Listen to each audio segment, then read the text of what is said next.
আকাশবাণী খবর পড়ছি প্রিয়া বিশ্বকর্মা। প্রথমে বিশেষ খবর। বিকশিত ভারত সংকল্প যাত্রার মাধ্যমে তার সরকার সমস্ত জনকল্যাণমূলক প্রকল্পগুলি বাস্তবায়িত করার লক্ষ্য নিয়েছে বলে প্রধানমন্ত্রী নরেন্দ্র মোদী জানিয়েছেন। ভিডিও কনফারেন্সের মাধ্যমে আজ বিকশিত ভারত সংকল্প যাত্রার সুবিধা প্রাপকদের সঙ্গে কথা বলেন শ্রী মোদী। কেন্দ্রীয় সমবায় মন্ত্রী অমিত শাহ বলেছেন, গত 9 বছরে দেশের বিভিন্ন প্রান্তে জনঔষধি কেন্দ্রগুলিতে কম দামে ওষুধ মেলায় দরিদ্র জনগণের প্রায় 26,000 কোটি টাকা সাশ্রয় হয়েছে। জলপথে পর্যটনের উন্নয়নে 45,000 কোটি টাকা বিনিয়োগ করবে কেন্দ্রীয় বন্দর, জাহাজ ও জলপথ মন্ত্রক। পাকিস্তানের একটি বিশেষ আদালত তেহরিকে ইনসাফের প্রধান তথা প্রাক্তন প্রধানমন্ত্রী ইমরান খানের মুক্তির আদেশ জারি করেছে। টানা 4থবারের জন্য বাংলাদেশে সরকার গঠন করতে চলেছেন শেখ হাসিনা। শুভেচ্ছা প্রধানমন্ত্রী নরেন্দ্র মোদীর। আছে বিস্তারিত খবরে। বিকশিত ভারত সংকল্প যাত্রার মাধ্যমে তার সরকার সমস্ত জনকল্যাণমূলক প্রকল্পগুলি বাস্তবায়িত করার লক্ষ্য নিয়েছে বলে প্রধানমন্ত্রী নরেন্দ্র মোদী জানিয়েছেন। ভিডিও কনফারেন্সের মাধ্যমে আজ বিকশিত ভারত সংকল্প যাত্রার সুবিধা প্রাপকদের সঙ্গে আলাপচারিতায় শ্রী মোদী বলেন, সমাজের প্রতিটি মানুষের কাছে কেন্দ্রীয় সরকারের উন্নয়নমূলক প্রকল্পের সুবিধা পৌঁছে দিতে তাঁর সরকার বদ্ধপরিকর। গত 9 বছরে এই প্রকল্পগুলির মাধ্যমে কোটি কোটি মানুষের জীবনযাত্রা সহজ হয়েছে। पहले ऐसी अनेक बहनें थी जिनके पास कोई न कोई स्किल थी, लेकिन उनके पास अपना काम शुरू करने के लिए कोई साधन नहीं था। मुद्रा योजना ने उन्हें अपने सपने पूरे करने का भरोसा दिया है। मोदी की गारंटी है, आज गांव-गांव में रोजगार, स्वरोजगार, इसके नए मौके बन रहे हैं।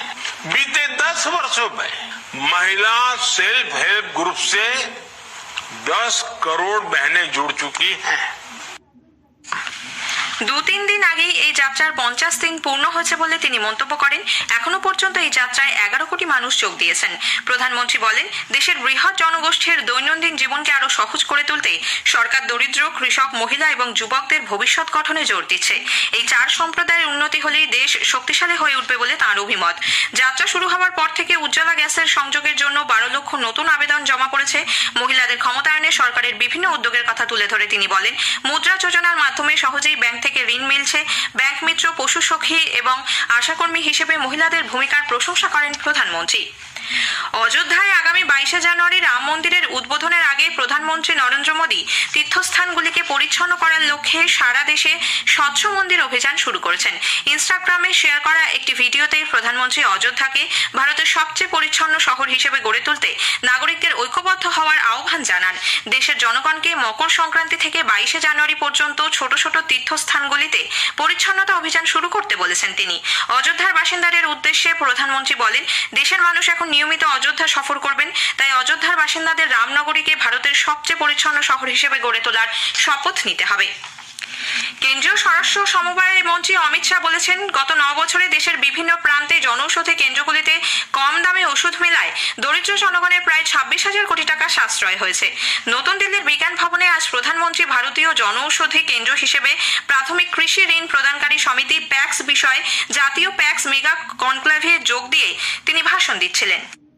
जन औषधि केंद्र ज्यादातर शहरी क्षेत्रों में स्थित थे। शहर के गरीबों को ही इसका फायदा मिलता था, सस्ती दवाई मिलती थी।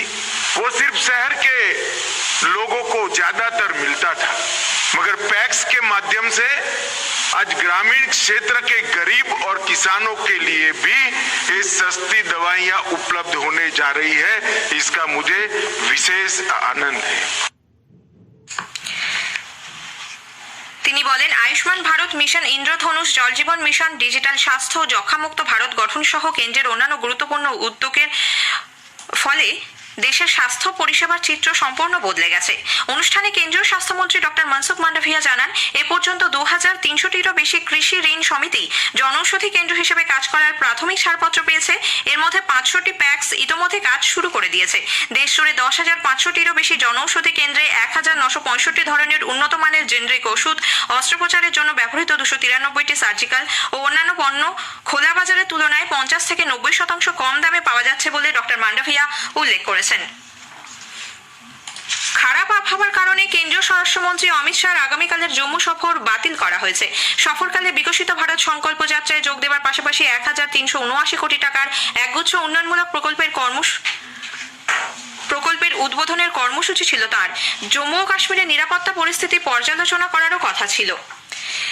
দেশের 81 কোটি মানুষকে বিনামূল্যে খাদ্যশস্য সরবরাহ এবং অনাহারে মৃত্যুর সংখ্যা শূন্যে নামিয়ে আনতে প্রধানমন্ত্রী গরিব কল্যাণ অন্ন যোজনার সাফল্যের প্রশংসা করেছেন কেন্দ্রীয় বাণিজ্য মন্ত্রী পীয়ূষ গোয়েল।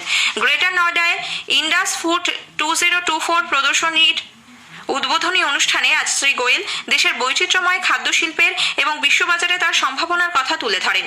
ভারত আট্টা এবং ভারত ডালের মতো উদ্যোগের মাধ্যমে উদ্বৃত্ত শস্য বিক্রির পন্থারও প্রশংসা করেন তিনি।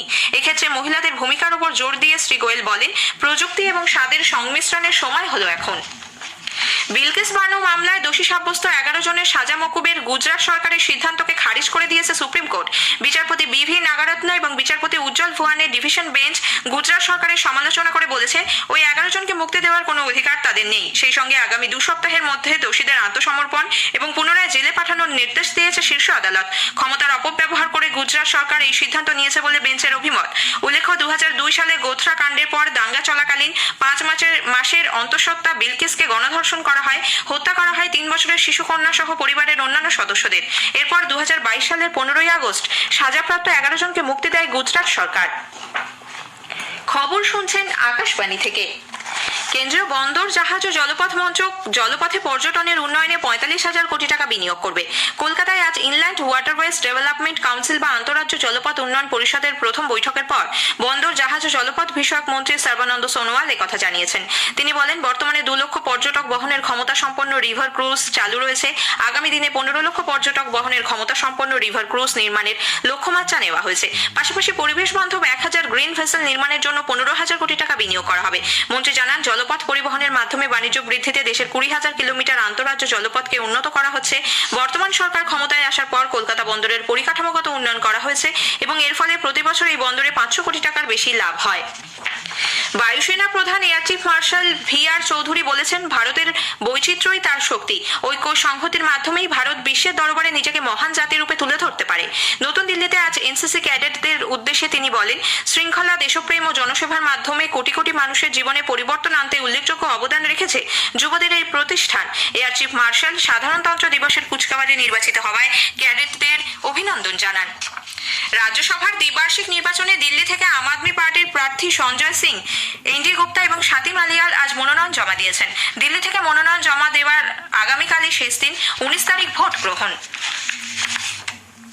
সরকারি গোপনীয়তা আইন লঙ্ঘনের অভিযোগে গ্রেপ্তার পাকিস্তান তেহরিকে ইনসাফের প্রধান তথা প্রাক্তন প্রধানমন্ত্রী ইমরান খানের জামিনের বিষয়টি দেশের শীর্ষ আদালত নিশ্চিত করার পর তার মুক্তির আদেশ জারি করেছে একটি বিশেষ আদালত।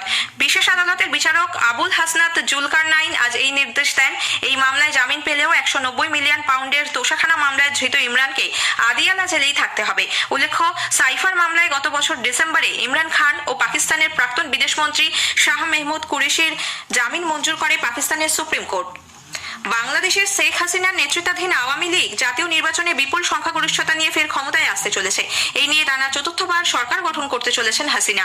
গণমাধ্যমে প্রকাশিত খবর অনুযায়ী 299টি আসনের মধ্যে 223টি আসনে জয়লাভ করেছে আওয়ামী লীগ। প্রধান বিরোধী দল জাতীয় পার্টি পেয়েছে 11টি আসন, নির্দল দখলে গেছে 62টি আসন, অন্যান্যরা পেয়েছে 3টি আসন। ভারতের প্রধানমন্ত্রী নরেন্দ্র মোদী পুনরায় ক্ষমতা দখলের জন্য শেখ হাসিনাকে অভিনন্দন জানিয়েছেন। ইসরায়েলের প্রতিরক্ষা মন্ত্রী ইয়োভ গ্যালেন্ট আজ তেল আভিভে মার্কিন সেনেটের এক প্রতিনিধি দল এবং আমেরিকার প্রাক্তন উপরাষ্ট্রপতি মাইক পেন্সের সঙ্গে বৈঠক করেন। সেনেটের প্রতিনিধি দলে ছিলেন গোয়েন্দা কমিটির প্রধান মার্ক ওয়ার্নার, অ্যাঙ্গাস কিং, জন কর্নিন প্রমুখ। হামাসের বিরুদ্ধে যুদ্ধে আমেরিকার সহায়তা নিয়ে পেন্সের সঙ্গে আলোচনা করেন গ্যালেন্ট। মার্কিন নাগরিক সহ হামাসের হাতে বন্দী 136 জনের মুক্তি নিয়েও তাদের কথা হয়েছে। ইন্দোনেশিয়ার জাকার্তায় এশিয়ান অলিম্পিক বাছাই পর্বে 10 মিটার এয়ার পিস্তল ইভেন্টে স্বর্ণপদক জিতে ভারতের 14 ও 15তম অলিম্পিক কোটা নিশ্চিত করেছেন বরুণ তোমার ও এশা সিং। 20 বছর বয়সী বরুণ তোমার পুরুষদের 10 মিটার এয়ার পিস্তলের ফাইনালে 239.6 পয়েন্ট স্কোর করে শীর্ষস্থান অর্জন করেন। মহিলাদের ফাইনালে এশা সিং 243.1 স্কোর নিয়ে প্রথম স্থান দখল করেন। শেষ করার আগে খবরের বিশেষ কিছু অংশ আরও একবার। বিকশিত ভারত সংকল্প যাত্রার মাধ্যমে তার সরকার সমস্ত জনকল্যাণমূলক প্রকল্পগুলি বাস্তবায়িত করার লক্ষ্য নিয়েছে বলে প্রধানমন্ত্রী নরেন্দ্র মোদী জানিয়েছেন। ভিডিও কনফারেন্সের মাধ্যমে আজ বিকশিত ভারত সংকল্প যাত্রার সুবিধা প্রাপকদের সঙ্গে কথা বলেন শ্রী মোদী।